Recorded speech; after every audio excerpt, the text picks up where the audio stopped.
কুড়িটি সংখ্যার গড় 12, প্রথম 12টি সংখ্যার গড় 11 এবং পরের 7টি সংখ্যার গড় 10 হলে শেষ সংখ্যা হবে কত? Option A 38, B 36, C 26, D 28।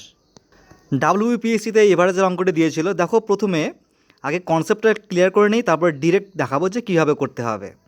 প্রথম 20টি সংখ্যার গড় 12, প্রথম 12টি সংখ্যার গড় 11।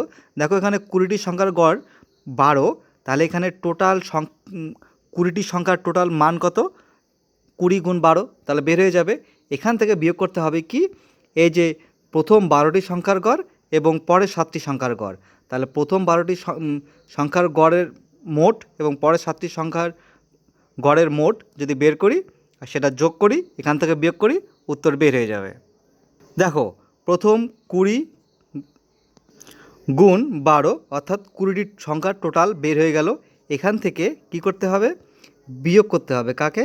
যে প্রথম 12টি সংখ্যার গড় কত? 11, এটা প্লাস কি 7 গুণ 10, পরে 7টি সংখ্যার গড় 10, এটার মোট।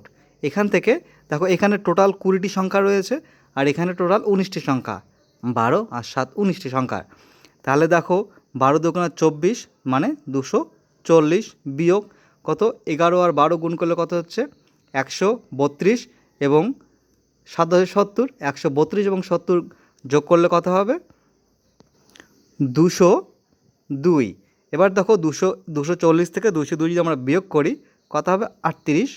এই 38 হবে আমাদের অ্যান্সার। Option A answer 38।